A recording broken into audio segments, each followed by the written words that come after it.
السلام علیکم ورحمۃ اللہ وبرکاتہ۔ بسم اللہ الرحمن الرحیم، الصلاۃ والسلام علی رسول الکریم۔ جی الحمدللہ آج آپ کے ساتھ سے ایک نئے ٹاپک کے ساتھ، ایک نئے لیکچر کے ساتھ حاضر ہوں۔ الحمدللہ ہم نے کافی چیزیں سیکھی ہیں، کافی چینجز اب آنے لگی ہیں آئندہ مستقبل کے لیکچر میں، تو آپ نے گزشتہ چیزوں کو اپنے ذہن میں رکھنا ہے تاکہ کہیں کچھ مکس اپ نہ ہو۔ آج انشاءاللہ ہمارے 3 ٹاپک ہوں گے اور تینوں آسان ٹاپک ہیں۔ میں نے تینوں کو یکجا اس لیے کر دیا کہ مجھے امید ہے کہ آپ ان کو ابزارب کر سکتے ہیں، پھر ایکسرسائزز ہیلپ کرتی ہیں، اور الحمدللہ میں کوشش کرتا ہوں کہ ایکسرسائزز میں بھی آپ کو جو پوائنٹس ہیں وہ چھوڑ دوں تاکہ وہاں پہ بھی آپ ایکسرسائز کرتے ہوئے آپ کے چیزیں وہ سامنے ہوں۔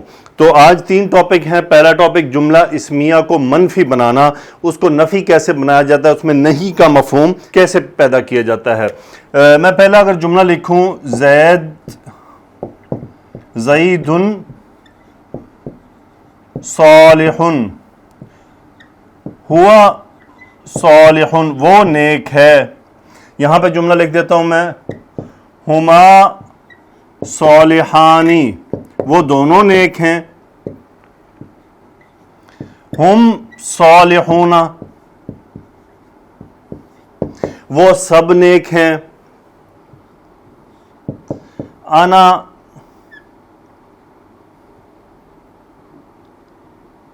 کاذب، اللہ نہ کرے یہ چونکہ میں آپ کو سکھانا چاہ رہا ہوں تو اس لیے میں اس میں یہ جملہ لکھ رہا ہوں۔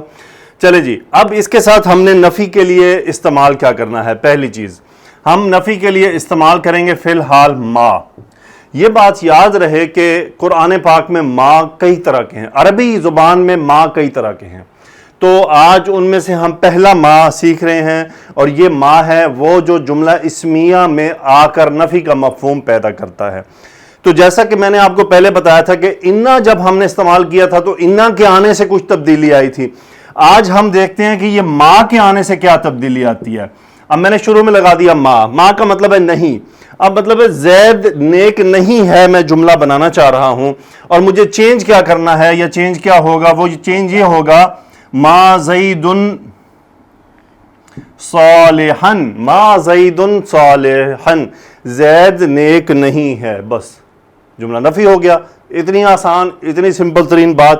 بس یعنی مدعا کیا ہے کہ جو خبر ہے جملہ اسمیہ میں وہ نصب ہو جاتی ہے، جملہ اسمیہ میں خبر نصب ہو جاتی ہے اور جملہ منفی بن جاتا ہے۔ ما زید صالحا، ما زید صالحا۔ اب اس پہ ہم لگائیں گے ما ہوا صالحا، وہ نیک نہیں ہے، ما ہوا صالحا۔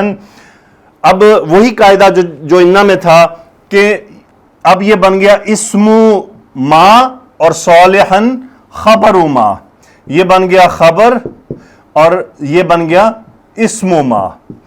تو اسی طرح ما ہوا صالحا، یہاں ما ہما، اب اس کو ہم کریں گے کیا، نصب، ما ہما صالحین، ما ہما صالحین، وہ دونوں نیک نہیں ہیں۔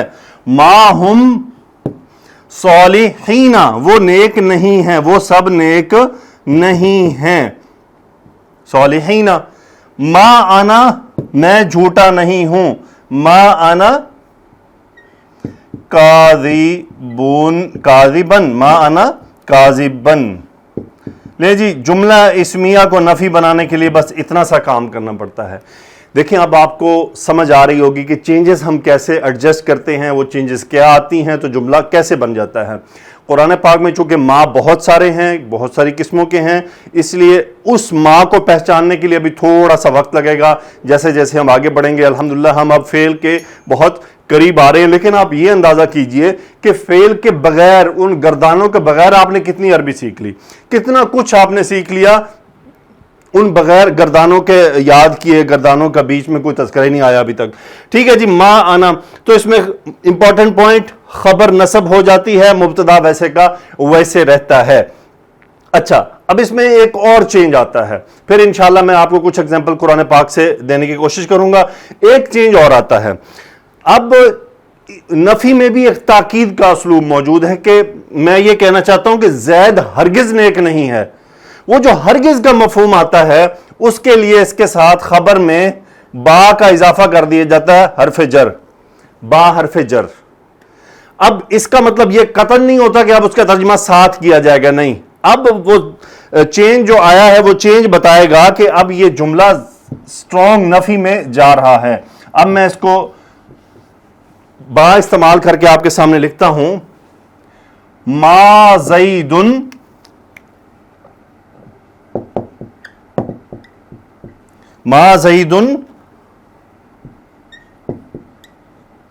صالحن, با حرف جر آ گیا. ما زیدن بصالحن, زید ہرگز نیک نہیں ہے, بس یہ چینج آیا. ما ہوا بصالحن, وہ ہرگز نیک نہیں ہے. ما ہوا بصالحن, وہ ہرگز نیک نہیں ہے.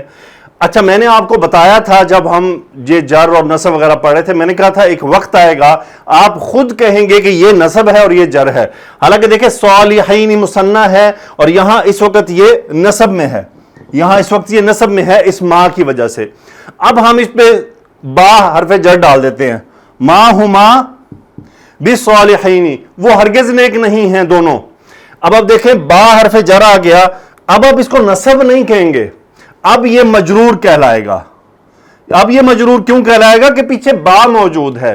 اس لیے میں نے کہا تھا کہ جملے میں ایسی چیزیں موجود ہوں گی جو آپ کو یہ گارنٹی کریں گی کہ یہ جر ہے کہ یہ نصب ہے. اب آپ خود کہیں گے کہ یہ با کی وجہ سے جر ہے. تو ما ہما بصالحین, وہ دونوں ہرگز نیک نہیں ہیں.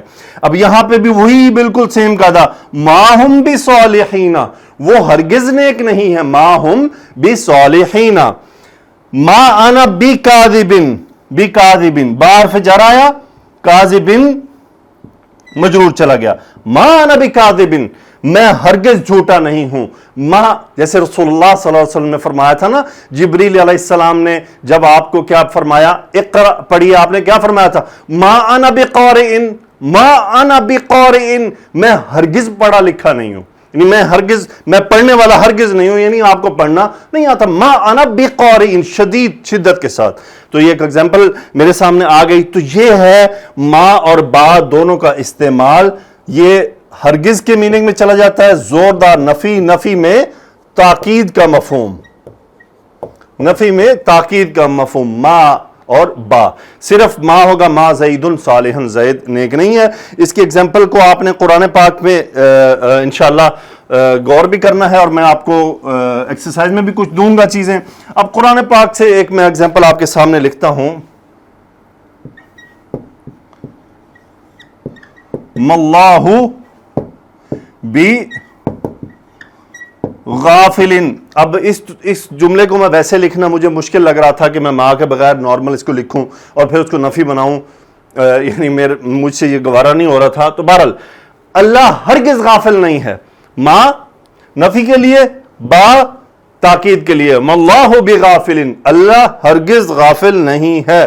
اب دیکھیں ایک ہے جملہ ھذا بشر, یہ انسان ہے. ھذا بشر, شروع میں لگائیں ما ھذا بشرن, سورہ یوسف, ما ھذا بشرن, یہ انسان نہیں ہے. جب یوسف علیہ السلام کو انہوں نے دیکھا تو کیا کہا تھا, ما ھذا بشرن, یہ انسان نہیں ہے. تو یہ تو چند ایگزامپل ہیں قرآن پاک سے جملہ اسمیہ کو نفی بنانے کے لیے, اور پھر اس میں تاکید کا مفہوم با حرف جر کے ذریعے آتا ہے. بہت سمپل سا قاعدہ ہے, ایکسرسائز کریں گے تو آپ کو مزید یہ پختہ ہو جائے گا. نیکسٹ ہم دیکھتے ہیں ایک اور نفی ہے. وہ نفی کیا ہوتی ہے, وہ کیسے بنتی ہے, بہت مختصر ہے وہ بھی. کچھ اس کی ان کی تفصیل ہے, وہ انشاءاللہ ہم بعد میں دیکھیں گے جب ہم کچھ جملہ فعلیہ پڑھ چکے ہوں گے. اب نیکسٹ میں آپ کو جو بتانے جا رہا ہوں ٹاپک وہ ہے لا نفی جنس.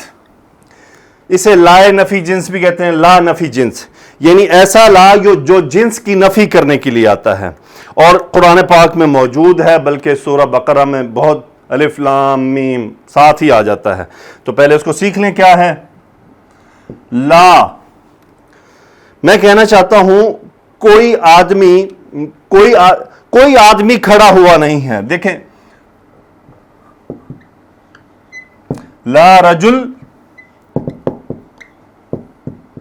قائمن, تبدیلی کیا آئے گی؟ تبدیلی میں آپ کو بیسیکلی یہ ریڈ سے لکھنا چاہ رہا ہوں.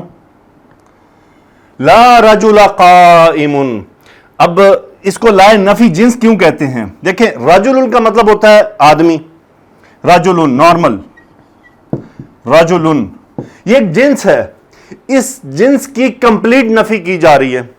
وہ کمپلیٹ نفی کیسے کی گئی ہے؟ اس کی تنوین گرا کے اس کو نصب میں لکھا گیا، لا رجل قائم، یعنی کسی قسم کا کوئی آدمی کھڑا ہی نہیں ہے، یعنی کوئی آدمی نہیں کھڑا، سارے بیٹھے ہوئے ہیں۔ یہ ایک نفی کا ہے کہ پوری نفی۔ اس کی بہترین اگزامپل لا الہ، الہن ہوتا ہے نارملی، الہن معبود جس کی عبادت کی جائے، لا الہ یعنی معبودوں کی جتنی قسمیں ہیں ان سب کی نفی کر دی گئی۔ لا الہ کسی قسم کا کوئی معبود نہیں ہے، لا الہ الا اللہ سوائے اس کے کہ اللہ کے۔ اس اللہ کے بارے میں ابھی ہم بعد میں اسٹڈی کریں گے کہ یہ اللہ کیسے استعمال ہوتا ہے، فی الحال اس پہ غور کریں۔ قرآن پاک کی ایگزامپل لا اکراہ، لا اکراہ فی الدین، لا نفی جنس، اکراہن، اکراہن نارمل، اس کا مطلب ہوتا ہے جبر، زبردستی۔ لا اکراہ فی الدین، کسی قسم کی کوئی زبردستی نہیں ہے، فی الدین، فی حرف جر، الدین دین میں۔ اچھا اس میں بھی وہی قاعدہ جو پیچھے ماں میں تھا، یہ کہلایا اسم لا اور یہ کہلایا خبر لا۔ اب یہاں کیا ہوگا؟ یہ ہویا اسم لا اور یہ ہے متعلق خبر جو خبر موجود نہیں ہے اس کے لیے۔ لا اکراہ فی الدین، قرآن پاک میں جہاں آپ کو لا کے ساتھ تنوین والا اسم بغیر الف لام کے ہلکا اور نصب میں مل جائے تو آپ نے کیا سمجھنا ہے کہ یہ سٹرونگ نفی کی جا رہی ہیں، یہاں اس جنس کی کمپلیٹ اس کی نفی کی جا رہی ہے۔ ذالک الکتاب، بہت بڑی اگزامپل سورہ بقرہ سے،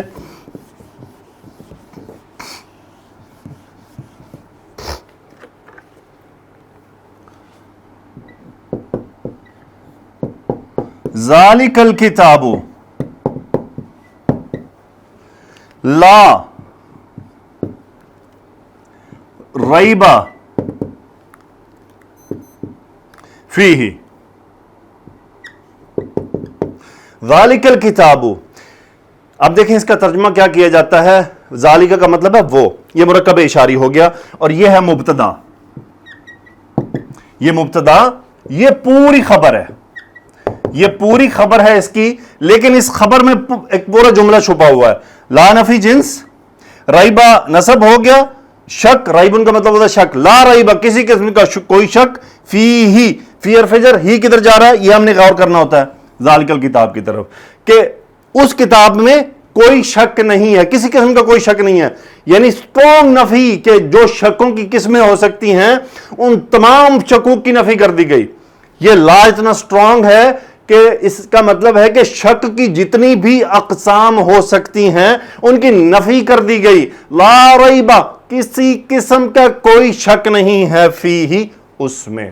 اسی لیے جن کو عربی پتا ہوتی ہے یا جو اس وقت قریش تھے انہیں اچھی طرح پتا تھا کیا کہا جا رہا ہے۔ ایک میں کس کی شاید کہیں پڑھ رہا تھا یا سن رہا تھا کہ کوئی بھی رائٹر اپنی بک اس طرح شروع نہیں کرتا، وہ یہ کہتا ہے کہ غلطیاں ہوں گی تو آپ مجھے مطلع فرمائیے، لیکن ایک واحد کتاب ہے قرآن، چونکہ رائٹر، اس کا بھیجنے والا، اس کا لکھنے والا، اس کا اتارنے والا، نازل کرنے والا اللہ سبحانہ و تعالی، ذالک الکتاب لا ریب فیہ، اس کتاب میں کوئی شک نہیں ہے۔ اچھا جی، یہاں امپورٹنٹ پوائنٹ کہ ذالکہ کا مطلب ہے وہ کتاب، لیکن آپ ترجمے میں کیا پڑھتے ہیں؟ یہ کتاب، اور ساتھ لکھا ہوتا ہے یہ عظیم الشان کتاب، ترجمے میں لکھا ہوتا ہے یہ عظیم الشان کتاب۔ یہ کیوں ہے؟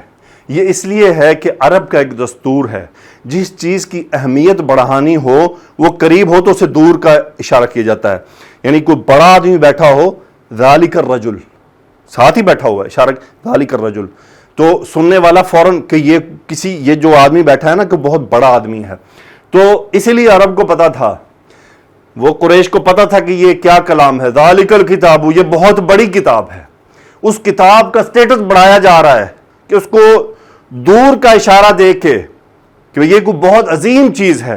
اور اسی لیے عرب میں یہ قاعدہ ہے جس چیز کا سٹیٹس بڑھانا ہو اس کے ساتھ قریب بھی ہو تو دور کا اشارہ لگا دیتے ہیں. اور یہ بلاغت ہے ساری، یہ عام ایسے ہی عام معمولی باتوں میں نہیں استعمال ہوگا، یہ بات یاد رہے. رسول اللہ صلی اللہ علیہ وسلم نے ایک حدیث میں فرمایا تھا یہ میری عظیم و شان سنت ہے، یہ میری عظیم و شان سنت ہے. اور وہ کیا سنت ہے؟ کہ صبح ہو یا شام ہو کسی بھی آدمی کے لیے دل میں نفرت نہ ہو، کسی بھی آدمی کے لیے دل میں نفرت نہ ہو. تو یہ آپ صلی اللہ علیہ وسلم کی عظیم و شان سنت ہے جو آپ نے غالباً انس بن مالک رضی اللہ تعالی عنہ کو بیان فرمائی تھی. انشاءاللہ میں کوشش کروں گا کہ یہ حدیث بھی آپ سے شیئر کر سکوں. بہرحال ذالک الکتاب لا ریب فیہ، تو آپ کو لائے نفی جنس بہت مختصر سے ٹاپک تھا، امید ہے کلیئر ہو گیا ہوگا. ایگزامپلز پہ آپ نے غور کرنا ہے، میں آپ کو ایگزامپلز دوں گا تاکہ آپ وہاں پر اسے سیکھ سکیں. اب ہم ایک تھرڈ ٹاپک کی طرف آتے ہیں.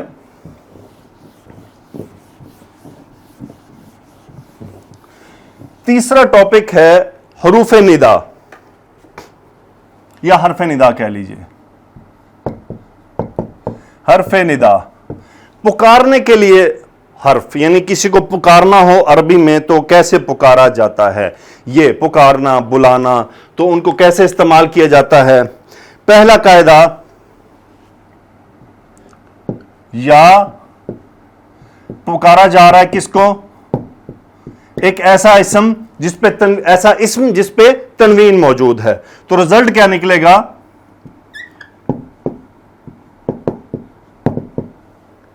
یا زیدو، یہ رزلٹ نکلے گا.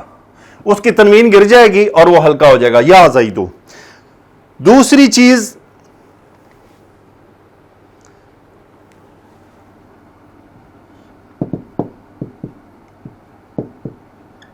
آپ احادیث میں پڑھتے ہیں مرکب اضافی ہو، مرکب اضافی ہو تو کیا ہوگا؟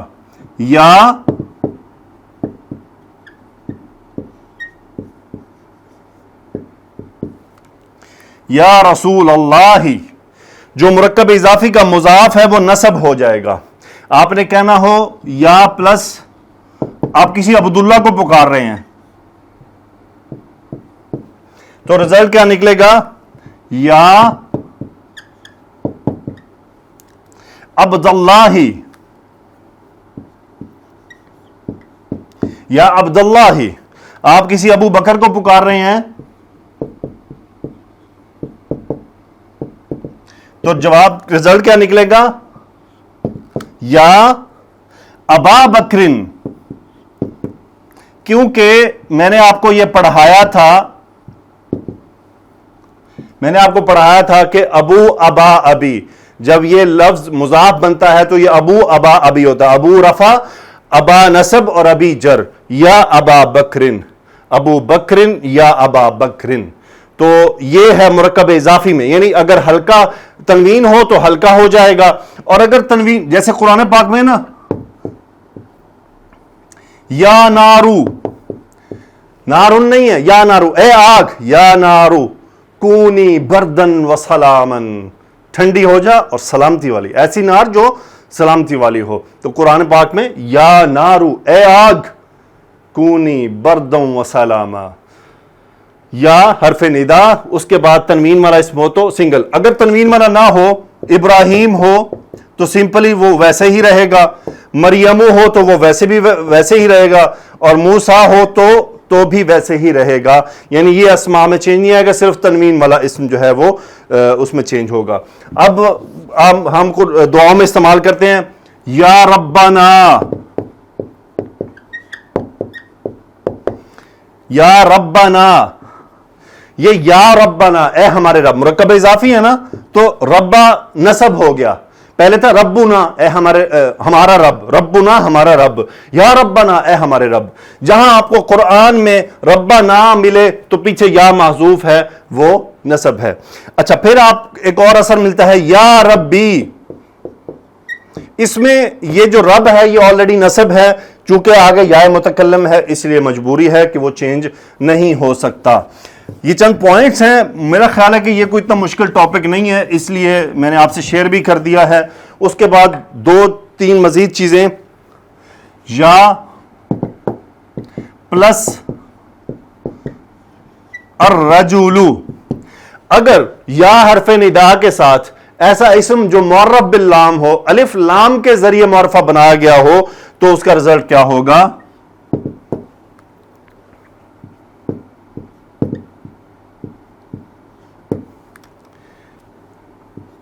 یا ایھا الرجل، اے آدمی، یا ایھا الرجل.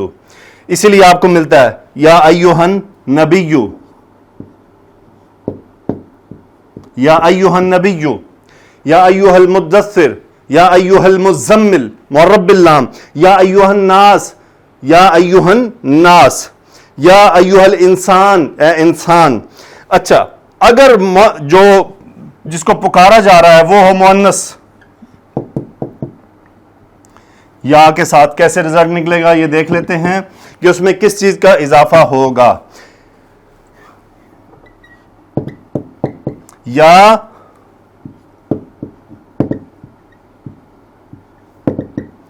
ایتھا النساء، اے عورتوں، یا ایتھا النساء، تو اضافہ کیا ہوا؟ ایتھا، ایھا، ایھا مذکر کے لیے، ایتھا مؤنث کے لیے. تو یہ آسان سا قاعدہ ہے، اسی لیے قرآن پاک میں سورہ فجر میں ملتا ہے یا ایتھا النفس المطمئنہ ارجعی الی ربک راضیۃ مرضیہ فادخلی فی عبادی وادخلی جنتی. اللہ تعالیٰ سے دعا ہے کہ اللہ آپ کے سمجھنے میں آسانی فرمائے، میرے سمجھانے میں آسانی فرمائے. ریکیپ، آج ہم نے 3 ٹاپک، ما نفی کے لیے، لا نفی جنس کے لیے، اور حرف ندا یا کو ہم نے سیکھا. ما جب کسی بھی جملہ اسمیہ کو نفی بنانے کے لیے آتا ہے تو خبر نصب ہو جاتی ہے، تاکید کا ہو تو پھر خبر کے اوپر با لگا کے جر کر دیا جاتا ہے. یعنی جیسا کہ ہوا ما ہوا بکاذب، وہ ہرگز جھوٹا نہیں ہے. اس کے بعد ہم نے لائے نفی جنس پڑھا. لائے نفی جنس کیا کرتا ہے کہ اس کا اسم بغیر الف لام کے ہلکا ہوتا ہے اور نصب میں ہوتا ہے، اور خبر نکرہ ہوتی ہے. اس کے بعد ہم نے تیسری چیز ہم نے حرف ندا دیکھے. یا حرف ندا اگر تنوین والے اسم سے آئے گا تو تنوین ڈراپ ہو کے سنگل ہو جائے گی، اگر مرکب اضافی کے ساتھ آئے گا تو مضاف نصب ہو جاتا ہے، اور اگر آئے گا معرف باللام اسم مذکر کے ساتھ تو پھر ایھا کا بیچ میں اضافہ کر دیا جاتا ہے، اور اگر مؤنث کے ساتھ آئے گا تو ایتھا کا اضافہ کر دیا جاتا ہے. اور ما اور لا کی صورت میں جو ما کا اسم ہے وہ اسم ما کہلاتا ہے، اور خبر جو نصب ہوئی ہے وہ خبر ما کہلاتی ہے. یہ ریکیپ ہے. اللہ تعالیٰ سے دعا ہے کہ اللہ میرے سکھانے میں برکت عطا فرمائے، آپ کے سیکھنے میں برکت عطا فرمائے. دیکھیے بہت کچھ سیکھ لیا آپ نے، غور کرنا ہے. آپ نے آج 27 نمبر لیکچر تک آپ نے کتنا کچھ سیکھا ہے. آپ پہلے دن جب آپ نے لیکچر شروع کیے تھے اور آج آپ کہاں ہیں، آپ نے کیا کچھ حاصل کیا ہے. آپ نے پیچھے دیکھنا، آگے نہیں دیکھنا. ابھی بہت کچھ سیکھنے کو انشاءاللہ ہم سیکھیں گے، اللہ ہمیں سکھائے گا. ہمارا مقصد قرآن ہے، ہمارا مقصد حدیث مبارکہ ہے، ہمارا مقصد اللہ کی بات کو سمجھنا ہے، اس کو مفہوم حاصل کرنا ہے. انشاءاللہ اللہ تعالیٰ اپنی طرف اٹھائے گئے قدموں کو کبھی رائے گاہ نہیں جانے دیتا. جو اللہ کی طرف اٹھائے گئے قدم ہیں اللہ ان کو قبول بھی کرتا ہے، برکت بھی عطا فرماتا ہے. ہاں تھوڑا ٹیسٹ ہو سکتا ہے کہ اللہ چیک کرنا چاہ رہا ہے بھئی میرا بندہ پکا کتنا ہے. مثال کے طور پہ تھوڑی سمجھنے میں تنگی ہوئی، تکلیف ہوگی، تھوڑی مشکل ہو رہی ہے، ہو سکتا ہے اللہ ٹیسٹ کر رہا ہو کہ اس کو میرے قرآن سے محبت کتنی ہے کہ یہ ہمت ہارتا ہے یا ہمت پکڑتا ہے. اب آپ دیکھ لیں، آپ ہمت ہارنے والوں میں سے ہیں کہ ہمت پکڑنے والوں میں سے ہیں. رب کا ٹیسٹ ضرور ہوتا ہے، ہم اللہ کی راہ میں آزمائے ضرور جاتے ہیں. آپ جس دن جو گناہ چھوڑنے کا ارادہ کریں گے آپ کے سامنے اس کا ٹیسٹ آئے گا. فوراً بھی آ سکتا ہے، تھوڑی سی تاخیر سے بھی آ سکتا ہے. بسا اوقات ایسا ہوتا ہے ہم توبہ کرتے ہیں، توبہ کرنے کے بعد ہم بالکل سٹیبلائز ہو جاتے ہیں، بڑے اچھے جا رہے ہوتے ہیں. ہم ٹیسٹ میں ہیں، ایک دم امتحان آ پڑے گا ہمارے سامنے، ہماری توبہ کا ٹیسٹ کیا جائے گا. ہاں بھائی تمہاری توبہ پکی ہے کہ کچی ہے. تو ٹیسٹ تو لازمی ہے. تو ہم اسی ٹیسٹ کے لیے اس دنیا میں موجود ہیں. اگر سب کچھ ٹھیک ہوتا تو پھر جنت جہنم کیا تھا اور حساب کتاب کیا تھا. ہم دنیا میں ایک امتحان میں ہیں. اللہ سبحانہ و تعالی نے ہمارا امتحان کیسے لیا؟ مجھے نامحرم کو دیکھنے سے منع فرما دیا. مجھے زنا کرنے سے منع فرما دیا، لیکن مرد کے اندر عورت کی محبت رکھ دی، ہاں بھائی عورتوں کی محبت ڈال دی کہ مرد عورتوں کی طرف جلدی اٹریکٹ ہو جاتے ہیں، اٹریکشن رکھ دی اور ساتھ امتحان بھی ڈال دیا، سولوشن دیا شادی کرو۔ پھر عورتوں کے اندر سونے اور دنیا کی چیزوں کی محبت ڈالی۔ آپ دیکھیں عورتیں کتنی شاپنگ کرتی ہیں، بازار میں گھستی ہیں تو ان کا دل چاہتا سب کچھ خرید لیں، مرد کی یہ طبیعت نہیں ہوتی ہے، تو عورتوں کے دل میں اس چیز کی محبت ڈال کے اسراف سے منع فرما دیا۔ سونا زیادہ خریدنا ہے تو اس پہ زکوٰۃ دینی پڑے گی۔ تو اللہ سبحانہ و تعالیٰ نے جس چیز سے منع کیا ہے اس کا امتحان بھی ساتھ رکھا ہے، تاکہ پتہ تو چلے ٹیسٹ اور کیسے ہوگا، ٹیسٹ ایسے ہی ہوگا۔ پلس جو آرڈر دیا اور آرڈر کے اگینسٹ ہمارے دل میں اس کے لیے محبت ڈال دی۔